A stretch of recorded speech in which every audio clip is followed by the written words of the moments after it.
लीजिए सुनिए मेरी लिखी कहानी अंतिम विदाई, मेरी यानी समीर गोस्वामी की आवाज में। जब कोई कहानी शुरू करना हो तो शुरुआत ही सबसे कठिन होती है। समझ नहीं आता शुरू कहाँ से की जाए। जैसे ही शुरू करने की कोशिश करो तो अंत सामने दिखाई देने लगता है। शब्दों का चुनना तो विकट समस्या होती है, और उससे भी बड़ी समस्या ये है कि दिलचस्पी कायम रहे, प्रवाह बना रहे। ये कैसे संभव किया जाए? जब कुछ न बन पड़ा तो सोचा जैसा हो लिखना तो शुरू करना ही पड़ेगा। अब भले ही शब्दों की या घटनाओं की पुनरावृत्ति हो तो होती रहे। सो मैं अपना ही किस्सा लिखने बैठ गया। पहले सोचा कि बचपन से शुरू करूं, लेकिन उस बचपन से जिसमें मैं एक गरीब परिवार या यूं कहें निम्न मध्यम वर्ग का लड़का था, जिसके कोई सपने नहीं थे।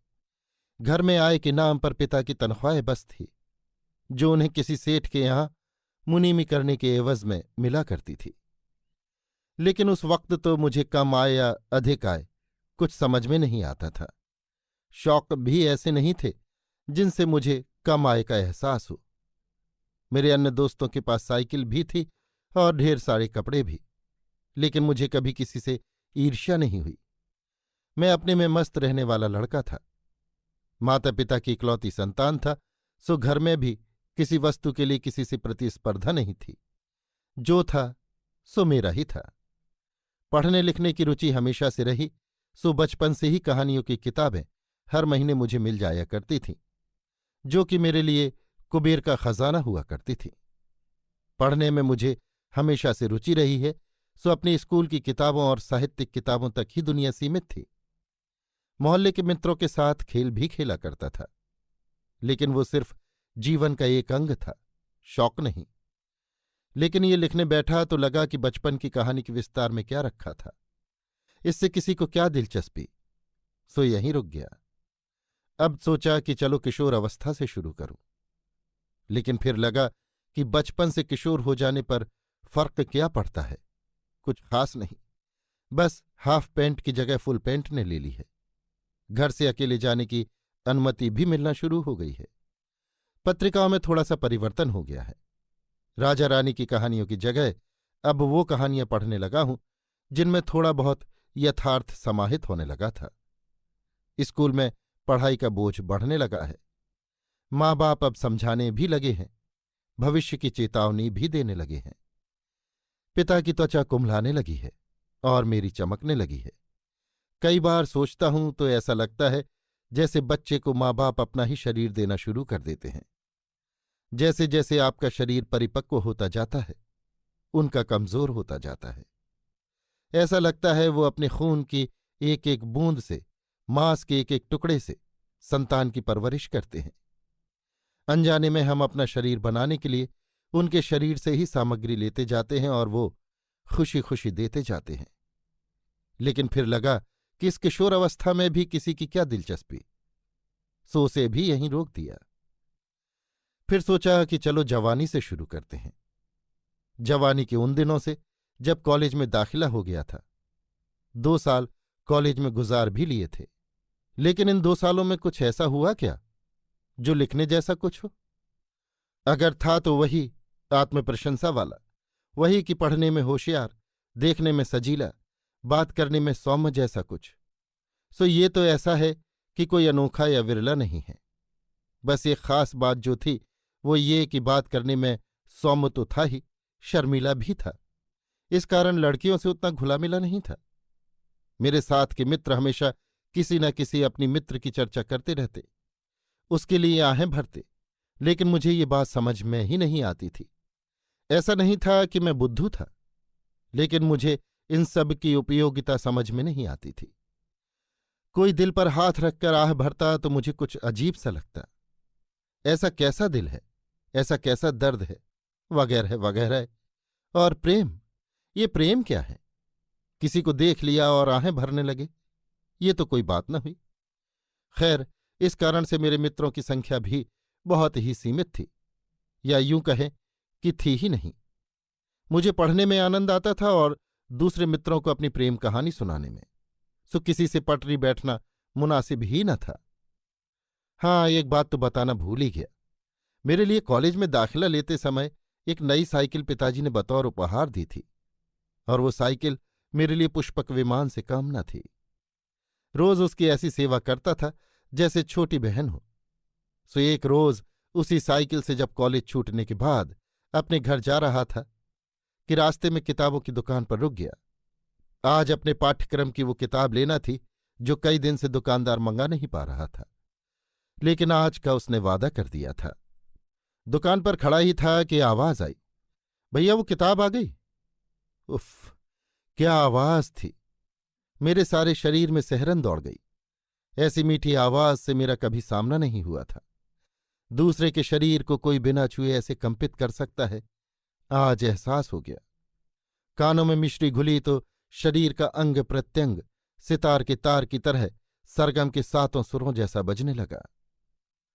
बहन जी, एक किताब आई थी, सो वो ये भाई साहब लिए जा रहे हैं, दुकानदार ने जवाब दिया। भैया, मैं आपसे कितने दिनों से कह रही हूं, पढ़ाई का नुकसान हो रहा है। आप सही कह रही हैं, लेकिन बहन जी इन्होंने आपसे पहले से बोल रखा है। तो भैया मेरी तो समझ में ही नहीं आ रहा क्या करूं। लाइब्रेरी में भी किताब नहीं है और मैं पिछड़ती जा रही हूं। अब कब तक आने की आशा करूं? कहते कहते वो पीछे से मेरी बाजू में आ गई। कह नहीं सकता बहन जी, मैं भी प्रकाशक से मंगाते मंगाते परेशान हो गया हूं। बड़ी मुश्किल से एक किताब भेजी है। आप इन्हीं से कुछ सलाह कर लीजिए। कुछ दिन आप पढ़ लें, कुछ दिन ये। दुकानदार ने हल बताना चाहा। अब वो पहला मौका था जब मुझे उस सुरीली आवाज की मलिका के दर्शन करने का सौभाग्य प्राप्त होने वाला था। कितनी देर से सोच रहा था कि ऐसी मीठी आवाज जिस गले में विद्यमान है उसको निहार तो लूं, लेकिन पीछे पलटने में और फिर उसके बाजू आ जाने पर भी संकोच हो रहा था। उफ, एक झटका सा लगा जैसे ही मैंने उसकी ओर निहारा। अप्रतिम अद्भुत सौंदर्य की मलिका से साक्षात्कार हुआ था मेरा। आसमानी रंग का सलवार सूट पहने खूबसूरती की जैसे प्रतिमूर्ति थी। चेहरे से शालीनता का भाव टपक टपक पड़ रहा था। उसकी ओर देखा तो फिर पलक झपकी या नहीं याद नहीं पड़ता। वक्त का एक बहुत बड़ा हिस्सा जैसे ठहर सा गया हो। खामोश सा खोया खोया मैं उसकी ओर अपलक निहारता ही चला गया। नमस्ते, मैं आद्या, उसने खामोशी तोड़ते हुए कहा। यहीं कन्या महाविद्यालय में पढ़ती हूं। जी जी नमस्कार, मैं अपूर्व, मैं इसी शासकीय महाविद्यालय में पढ़ता हूं, मैंने लड़खड़ाते हुए कहा। क्या आप इन भैया के सुझाव पर ध्यान देकर कुछ सहायता कर पाएंगे? उसने सपाट लेकिन विनय के लहजे में कहा। जी जी बिल्कुल, क्यों नहीं। आप ये किताब ले जाइए, जब आप इसे समाप्त कर लें तब दे दीजिएगा, तब तक मैं दूसरे विषय पढ़ लूंगा। मैंने थोड़ा सहज होते हुए कहा। नहीं नहीं, आप इसे मेरे साथ साझा कर रहे हैं, यही बहुत है। मेरी चिंता समाप्त हो गई। आप इसे पूरा कर लीजिए, मैं इसे बाद में आपसे ले लूंगी, उसने झिझकते हुए कहा। बाद में कैसे लेंगी? कहां पर मैं पहुंचा सकूंगा? मैंने प्रश्न किया। मेरा कॉलेज इसी वक्त छूटता है, आप अगले हफ्ते इसी दिन इसी समय यहीं पर दे दीजिएगा, उसने जवाब दिया। ठीक है, मैंने स्वीकृति दी। और हां, अगर किसी कारण उस दिन मुलाकात न हो पाई तो आप अगले दिन भी देख लीजिएगा। जी ठीक है, मैंने सहमति दी। आपका बहुत बहुत शुक्रिया, आपका एहसान रहेगा। कहते कहते वो चली गई। अब तो जिंदगी में एक नई कहानी शुरू हो गई। जो कभी ना हुआ वो होने लगा। वो सारी बातें महसूस होने लगीं, दिल का दर्द, आह, वगैरह वगैरह। साहित्य से रुझान गजलों की तरफ होने लगा।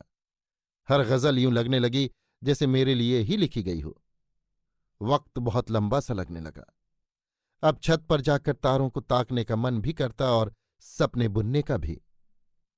बड़ा अफसोस होने लगा कि एक हफ्ते का समय क्यों दिया, कह देता कि कल ही ले लेना। जैसे तैसे करके एक हफ्ता बीता। उस दिन कितने नाज से तैयार हुआ था मैं। बड़ी मुश्किल से आद्या से मिलने का समय आया। आद्या, कितना मनमोहक नाम है। नाम में ही खुशबू है, सौंधापन है, कशिश है। अपनापन है। मन कहने लगा कि पहले से पहुंच जाना ठीक नहीं। समझाने लगा कि उसे ये नहीं लगना चाहिए कि तुम बहुत उतावले हो, इसलिए एक ऐसी जगह छिपकर खड़ा हो गया जहां से दुकान दिखती रहे। छिपने में डर भी लग रहा था। चोर जैसे छिपा हुआ हूं, कोई न जाने क्या समझ रहा हो। कहीं ऐसा न हो आद्या वहां आए और यहां कोई कॉलर पकड़कर शोर मचा दे। इसी इंतजार में 15 मिनट फिर 30 मिनट निकल गए, लेकिन वो न आई। हताश होकर और सारी तमन्नाओं पर पानी फेरकर घर की तरफ रवाना हो गया। आज मन बहुत खिन्न हो गया था। मन में कई विचार आने लगे। कहीं ऐसा न हो उसे कहीं से ये किताब मिल गई हो या किसी दूसरी मित्र से साझा करने की ठहर गई हो। अब क्या किया जाए समझ में नहीं आ रहा था। लेकिन फिर भी अभी एक दिन का समय और था। तय हुआ था कि अगर आज न मिले तो दूसरे दिन जरूर मिलेंगे। दूसरे दिन भी फिर वही छिपने का ढोंग मैंने रच लिया, लेकिन आज डर के कारण चाय की गुमटी पर बैठ गया। मुझे लगा ये ज्यादा सुरक्षित जगह है, लेकिन चाय वाला भी ऐसा कि मैंने चाय के लिए कहा और उसने तुरंत दे दी। गुस्सा तो इतना आया कि लताड़ लगा दूं। आदमी को सांस भी लेने दोगे या सीधे मुंह में चाय ही ठूंस दोगे? अब अगर आद्या ने देर कर दी तो मैं क्या कहकर इस दुकान पर बैठा रहूंगा। लेकिन आज ऐसा कुछ हुआ नहीं। आद्या दुकान पर पहुंच चुकी थी। मैंने घड़ी देखी तो तय समय से वो 5 मिनट पहले ही वहां पहुंच चुकी थी। मैंने वक्त के पहले जाना उचित नहीं समझा। सबकी नजरें बचाकर आद्या को देखने लगा, लेकिन जब भी उसको देखता तो ऐसा लगता कि आसपास के सभी लोग मुझे आद्या को देखते हुए देख रहे हैं। जैसे ही ऐसा लगता मैं कहीं और देखने लगता, लेकिन वास्तव में ऐसा था नहीं।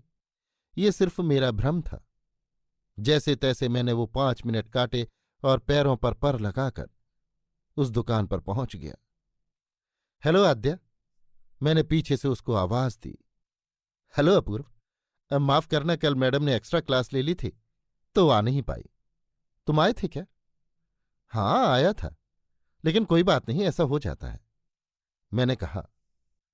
ये किताब, कहते हुए किताब मैंने उसकी ओर बढ़ा दी। बहुत बहुत शुक्रिया। तुमको कब जरूरत है इसकी? अगले हफ्ते दे दूं, इसी वक्त इसी जगह? आद्या ने प्रश्न किया। हाँ हाँ बिल्कुल, मैंने मुस्कुराते हुए कहा। इसके बाद हम लोग लगभग 5 मिनट तक खामोशी से खड़े रहे, फिर अपने अपने घर को विदा हो गए।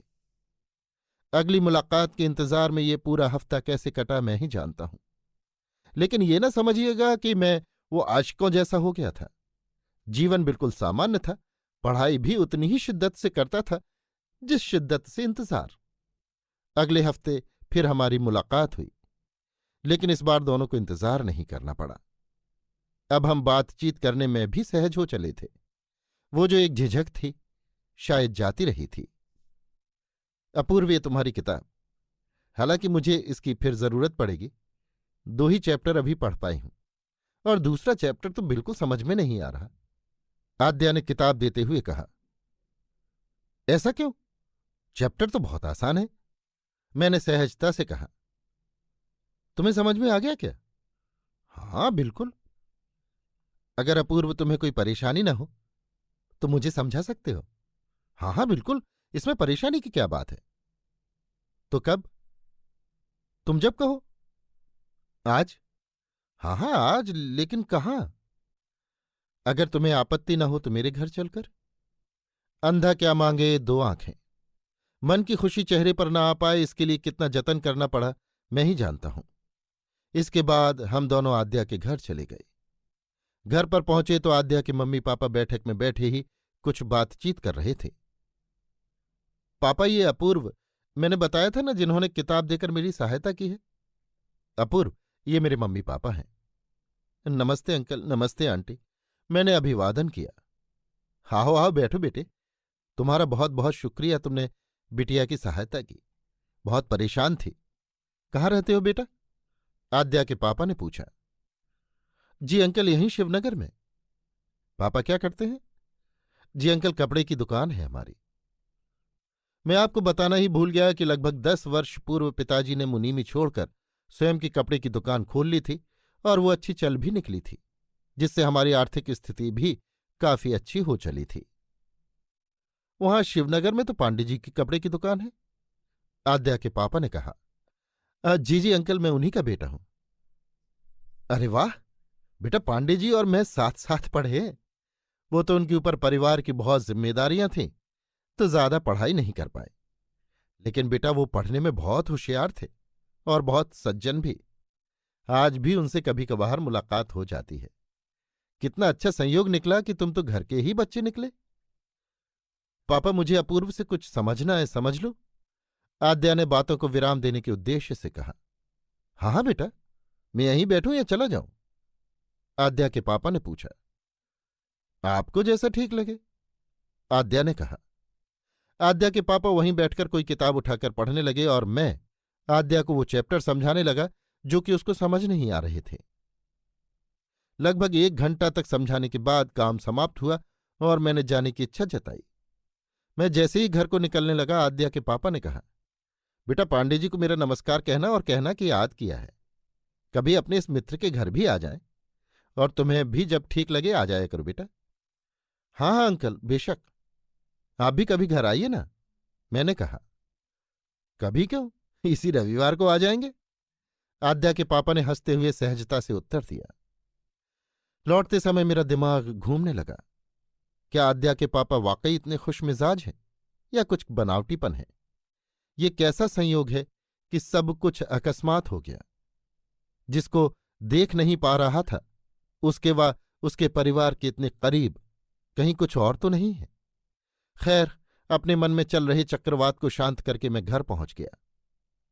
घर पहुंचकर पापा से, आद्या से मुलाकात और उसके पापा का संदेश आदि से अंत तक इस डर से कह दिया कि कहीं अगर वो रविवार को आ गए तो मैं तो झूठा बन ही जाऊंगा। रविवार को आखिरकार शाम को आद्या के पापा अपने परिवार के साथ घर आ ही गए। औपचारिक बातचीत, हंसी मजाक चलता रहा और यूं ही लगभग 1 घंटे के बाद वो वापस चले गए। जाते जाते वो पापा से वादा ले गए कि अगले रविवार हम उनके घर अवश्य जाएंगे। आने जाने का ये सिलसिला यूं ही चालू हो गया। कई बार ऐसा होता है, एक छोटी सी मुलाकात पूर्व परिचित लोगों में इतना अपनापन भर देती है जैसे वो जन्मों से एक ही परिवार के सदस्य हों। अब तो आद्या का मेरे घर आना या मेरा आद्या के घर जाना कोई अजीब बात न रही। मेरे और आद्या के घर वाले अगर हमारी मित्रता को उस नज़र से नहीं देखते थे जिस नज़र से मैं देखता था, तो हमारे साथ रहने में उन्हें कोई आपत्ति होने का सवाल ही नहीं था। और अगर वो लोग उसी नज़र से देखते थे जिस नज़र से मैं देखता था, तो फिर ये स्वतंत्रता कैसी थी, ये अनापत्ति कैसी थी? कुछ भी हो, मेरा और आद्या का मिलना बेरोक टोक जारी रहा। ये सब सुनने में एक कपोल कल्पित कहानी सा लगता है, एक स्वप्न जैसा लगता है, लेकिन जीवन में कभी कभी ऐसी घटनाएं घट ही जाती हैं जो अविश्वसनीय होती हैं। इतना सब होने के बावजूद भी मैं अपने भीतर उस प्रेम को प्रदर्शित करने की ऊर्जा को इकट्ठा नहीं कर पा रहा था जो कि इस मुलाकात की परिणति थी या होनी चाहिए थी। मैं रोज आद्या की आंखों में पढ़ने की कोशिश करता। कभी उसकी आंखें मेरे अंदर ऊर्जा का संचार करती, कभी वो उस ऊर्जा को वहीं दबा देती। आद्या के मन में क्या है कुछ समझ में ही नहीं आता था, या मैं ही इतना अनपढ़ हूं कि प्रेम की भाषा नहीं पढ़ सकता। दिन बीतते जा रहे थे, लेकिन अपने मन की भावनाओं को मैं कह नहीं पा रहा था। एक अजीब सा भय पूरे मना मस्तिष्क में समाया हुआ था। आद्या की वो बेबाक हंसी, वो बात करने का सहज तरीका, उसका तनाव रहित व्यवहार, सब कुछ मुझे परेशान किए हुए था। समझ में नहीं आता था ये इसका नैसर्गिक रूप है या अपनी भावनाओं को छिपाने का प्रयास। एक शाम आखिरकार अपनी छत पर घर लौटते पक्षियों को देखते हुए, डूबते हुए लाल सूर्य को निहार कर आद्या ने पूछा, अपूर्व, पिछले दिनों से तुम्हें देख रही हूं, तुम बहुत गुमसुम से खोए खोए रहते हो, कोई समस्या है क्या? सहज सा प्रश्न था, एक ऐसा प्रश्न जो कोई अपना ही समझ सकता है। एक पल को लगा कि अपनी पूरी भावनाएं ही उड़ेल दूं, लेकिन दूसरी ही पल जैसे रक्तचाप कम हो गया। स्वयं ये एहसास होने लगा कि जैसे माथे पर पसीने ने अपना अधिकार करना शुरू कर दिया है। बहुत कोशिश की लेकिन हिम्मत टूट गई और अंत में बुझे हुए स्वर में मैंने कहा, नहीं नहीं, ऐसी कोई परेशानी नहीं है। देखो अपूर्व, तुम्हारी अच्छी मित्र हूं मैं, कुछ भी छिपाना नहीं। तुम कुछ भी कहो, कुछ तो है जो तुम्हें परेशान की है। देखो अपने माथे पर ये पसीने की बूंदें देखो, तुम्हारा सब हाल बयान कर रही हैं। आद्या ने प्रेमपूर्वक शिकायती स्वर में कहा, नहीं नहीं आद्या, बस ऐसे ही गर्मी बहुत है, इसलिए पसीना आ गया। और वैसे मुझे रिजल्ट की चिंता है, पता नहीं क्या हो क्या ना हो, उसी के कारण परेशानी है और कोई बात नहीं। मैंने रूमाल निकालकर पसीना पोंछते हुए कहा, अरे तुम्हारे जैसा होशियार विद्यार्थी रिजल्ट की चिंता करेगा तो हम जैसे लोगों का क्या होगा? कुछ चिंता मत करो, सबसे अव्वल ही रहोगे। और वो तुम्हारे सिविल सर्विसेज के एग्जाम का क्या हुआ, कैसा रहा? वो तो अच्छा गया है, लगता है सिलेक्शन हो जाएगा। मैंने कहा, वाह जी वाह, तब तो आप साहब बन जाएंगे।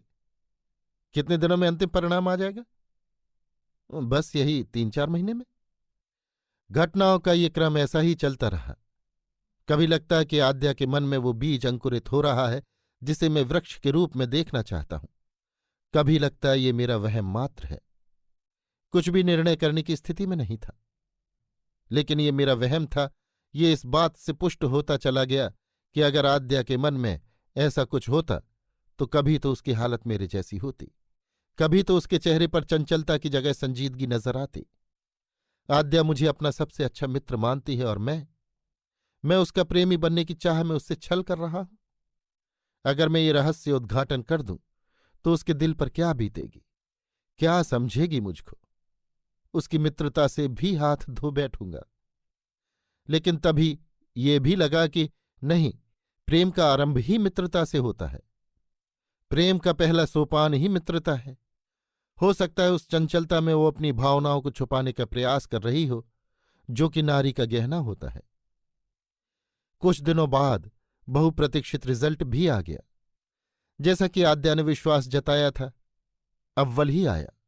आद्या ने भी बहुत अच्छे अंकों के साथ स्नातक की थी। कुछ और माह यूं ही बीत गए। रोज अपने को इस बात के लिए तैयार करता कि आज दिल की बात जुबान पर ले ही आऊंगा, और रोज ही हारे हुए सिपाही की तरह घर को वापस चला आता। इस बीच जिस दिन मेरे सिविल सर्विसेज का रिजल्ट आया और मेरे सिलेक्शन की खबर आई, उस दिन मेरी उमंगों की इंतहा न थी। अब मेरे पास आद्या से अपनी प्रणय निवेदन करने के लिए एक बहुत बड़ी सफलता भी थी। कोई भी परिवार, कोई भी लड़की ऐसे सफल व्यक्ति के प्रणय निवेदन को ठुकरा दे, ये लगभग असंभव सी बात थी। लेकिन जीवन में कभी कभी असंभव घट ही जाया करता है, या यूं कहें हम उसे असंभव मान लेते हैं। उस दिन मैं खुशी खुशी शाम को आद्या के पास गया। जैसे ही उसके घर पहुंचा, उसके घर के सभी सदस्यों ने बड़े उत्साह से मेरा स्वागत किया और बधाइयां दी। उसी दिन शाम को पहली बार मैंने आद्या से कहा कि चलो कहीं एकांत में चलते हैं। आद्या के साथ एकांत के नाम पर हम उसके घर पर उसी छत पर पहुंचे जहां हम अक्सर बैठकर दुनिया भर की बातें करते थे। थोड़ी देर खामोशी से हम बैठे रहे, फिर मेरी हालत बदलने लगी। दिल की धड़कनें बढ़ने लगी, माथे पर पसीने का एहसास होने लगा।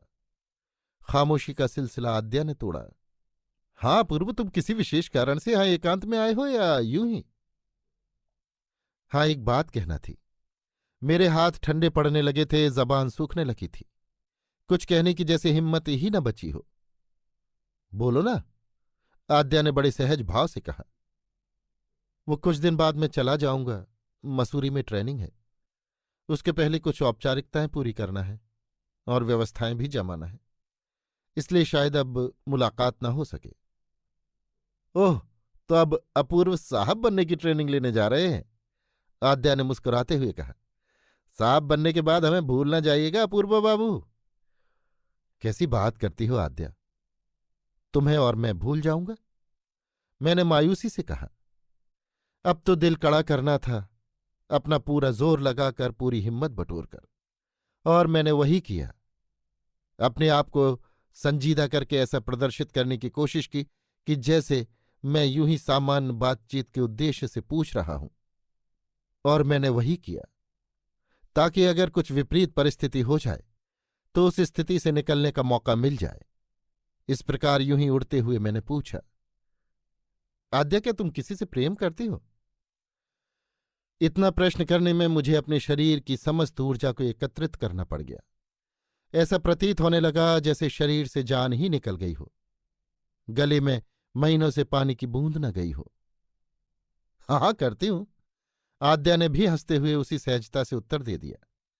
लेकिन उसकी सहजता से दिए हुए उत्तर ने मेरी आशाओं की ज्योति को बुझाया तो नहीं, लेकिन धीमा अवश्य कर दिया। फिर भी आशा थी कि शायद वो ये बता दे कि उसका वो प्रेम में ही हूं।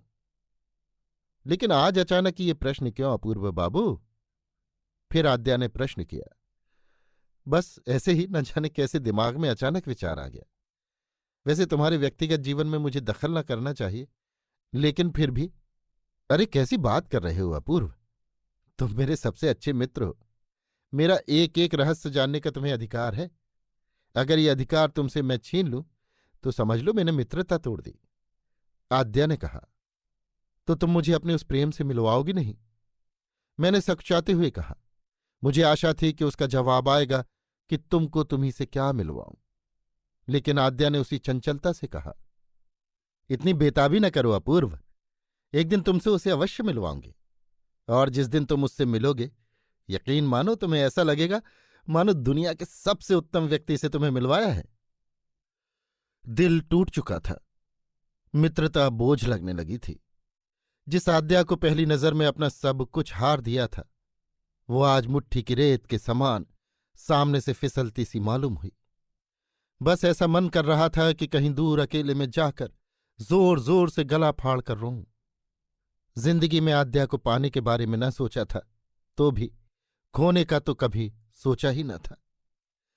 उसके बिना अब जीवन नीरस जान पड़ने लगा। इसके बाद फिर आद्या से नहीं मिला।